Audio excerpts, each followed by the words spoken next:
What is up, people of YouTube? It is I, Super Mariozilla, or you can call me Vinny, and today we're going to be taking a look at the S.H.Figuarts Tony Stark from the movie Iron Man 3. This figure is actually really nice. I like it a whole bunch. Does it have problems? Yes, it has problems, but let's be honest, all figures have problems. And what are the flaws? What are the cons? What are the pros? Well, let's not waste our time and take a look at the figure. First, as always, is the sculpt of paint apps, and as you can see, the sculpt on the face looks really awesome. They're really getting better with capturing the likenesses of the actors and actresses, and it does look bad. Some angles, it does indeed look like Robert Downey Jr. Some angles, almost doesn't look like Robert Downey Jr., but hey, it's been better than most of the previous figures.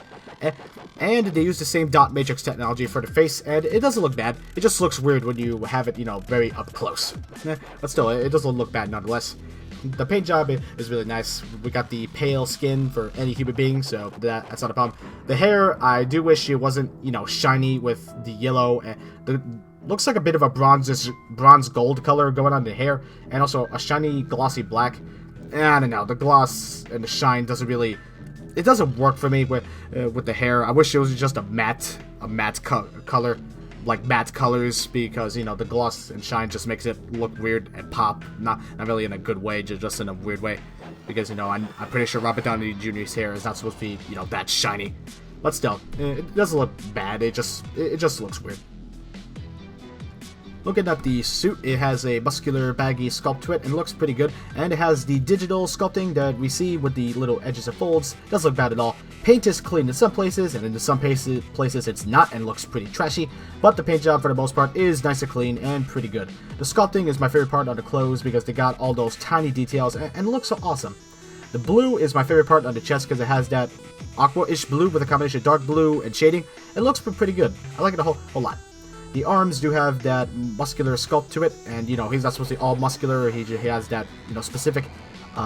It looks. It's supposed to be skinny. It's just supposed to be skinny. That's what I'm trying to say. I guess. Yeah. This is why I say I'm not the best reviewer in the whole world. Yeah. And here's a look at Tony Stark's back. Moving now down to the lower region, the pants do have a baggy texture to it and looks pretty good. The sculpt, again, really nice. It has the baggy sculpt all around, and it doesn't look bad at all. And the shoes are nicely sculpted and have the tiniest of details that look pretty good.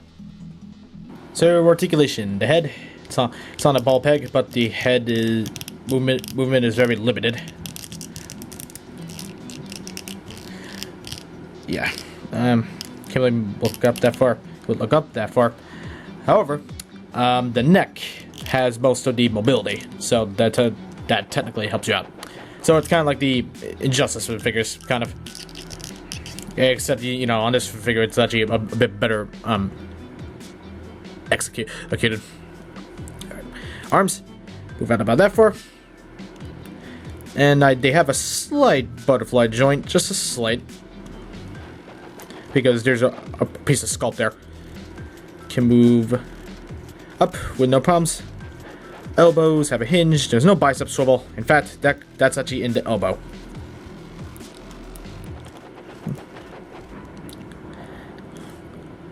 And hands are on the ball hinge. No problems there. Got a ball joint up here. No problems. We got a ball joint here. Again, we got no problems moving forward, moving back. Yeah. Okay, let's talk about the legs. This is actually kind of interesting. This is a floating piece. Yeah, this whole pants thing is a floating piece. Does that create a diaper effect? That's up to you. Yeah, but the legs don't have the pull down style hinge. Instead, it's kind of like a T-joint shape because the ball joint is connected up to here, and down here we got two other ball joints connected to the same joint connected to the legs. So yeah, the legs are connected to the same joint, and depending on how the pants is maneuvered, this crotch area, it can either make it look good or make it look bad in some angles or some spots. So yeah, legs are just purely on the ball joint, but it's fine. He is Tony Stark. He really doesn't, you know, need it. I do think the legs are a bit too low to move. It should have been like, I don't know, maybe up here. Instead, it's kind of a bit too low, but that's just me. This one was super tight, and this one was super loose. I had to use dish soap to loosen this one, and it moves just fine. And I had to use a hairdryer to make sure this one would fucking stay on the ball joint because it was such a pain in the asshole. So yeah, they're fine now. They can move without any problems. But still, it was kind of a pain. Easy on the joint. You get some. For Tony Stark, it actually has pretty good range, so that's good. Yeah. Does look a bit weird on the front, but that's how joints work. That's how S.H.Figuarts works pretty much. Feet don't have the best range of movement, but since it's Tony Stark, it really does not matter.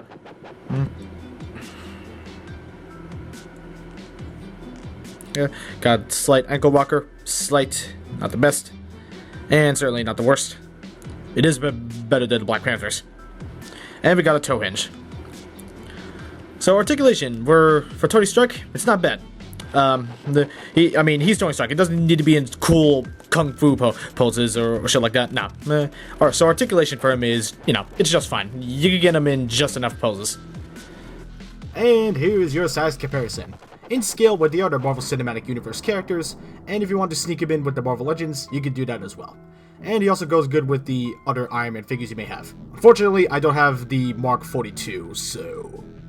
God damn it. Tony actually comes with a lot of accessories. Well, I wouldn't say a lot, but it does come with a good amount. So, let's go over them, shall we? We get 2 karate chop hands, 2 gripping hands, as well as 2 fist hands that come on them in the package.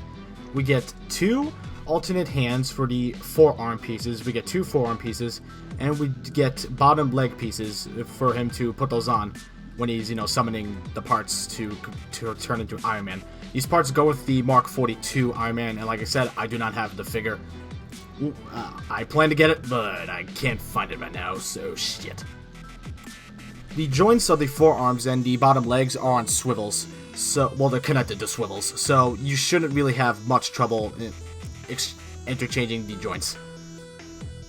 Last but certainly not least, he comes with his power stage, and let me tell you, it looks badass. It looks pretty awesome, and damn, I love it so much. It comes deassembled in the package, so you do have to put it together. But you know what? Once they have it together and put it on display, it looks nice, and will go great with the upcoming Hall of Armor set that you need to pre-order. I don't know, 10,000 Iron Man figures just to get. I know that I said 10,000, but that was really an exaggeration, only for jokes, so don't take that too seriously. No, I obviously know it's like about, I don't know, 6 or 7, around there. So, place, I don't know my math. But anyway, yeah, it looks great, and will go great with Iron Man standing on top of it. And you know what? It looks nice. It's my favorite accessory out of this whole, you know, set. Well, I know it's not a set, but you get my point. One thing to note, though, is that I wish they could have added LED lights to the set, but if you customize it and add LED lights yourself, you really shouldn't have any issues. Me personally, I do not know how to do that shit, and I don't want to tamper with it, so yeah. It's safe to say that with all these accessories, you're definitely going to have a good time, and also going to have a good time doing lots of displays with this guy. With the articulation, and with the combination of the accessories, maybe some Photoshop work here and there, or maybe some other stuff you could do if you're an articulation comic book artist. You know, you're going to have a lot of fun posing this Iron Man. Well, I'm not Iron Man, Tony Stark. And you know, he's just fun to mess with, and goes great with the other Marvel Cinematic Universe figures, since he is Tony Stark. And not to mention, he also does go good with the other Iron Mans. You can interchange the heads, if you don't mind doing that, and you know, it looks great. It looks great. So what is the final verdict on the S.H.Figuarts Tony Stark? A great figure. Like, I'm being serious, it's actually really nice, and was definitely a hell of a lot better than what I was expecting. A nice piece for Marvel Cinematic Universe fans if you do not have a Tony Stark figure, or that resembles Robert Downey Jr. This is a great figure to have. Like, the accessories it comes with are actually pretty badass. It is sad, though, that you probably may not have the Mark 42 figure. So, if you don't have that figure, it's gonna look weird having this Tony Stark without it. You know, but I do dig the accessories a lot. They're really nice. And you know, I have a lot of fun posing this guy on the stage, because that stage really does help him out, and he's one of the cheaper Marvel Cinematic Universe figures, at least back when Bluefin did not get the license. Thank God they did. But you know, again, this is a nice Iron Man piece, and I do recommend it for Iron Man fans, fans of the Marvel Cinematic Universe, fans of Robert Downey Jr., and fans of Tony Stark. It's a great figure to have. It goes good with the other figures. Maybe just a little bit too small, but really, that doesn't matter. He's pretty good. Anyway, with that being said, taking all these other things into consideration, I'm going to need to give the S.H.Figuarts Tony Stark an 8.3 out of 10. Well, anyway guys, thank you all very much for watching. If you enjoyed this video, please subscribe for more content. I do some other stuff like Godzilla Kaiju Heroes, other stop motions, other figure reviews, and you know, a lot of cool stuff that you may enjoy. So subscribe and hit that bell icon to make sure you do not miss any stuff. And if you want to, like the video too, and if you want to give me your thoughts, if you're nice about it, leave a comment down below. And if you also want to, you can follow me on Instagram. Link to it is in the description below. With that being said, I'm Super Mariozilla, and I am out. I'll see you all in the next video. Peace out.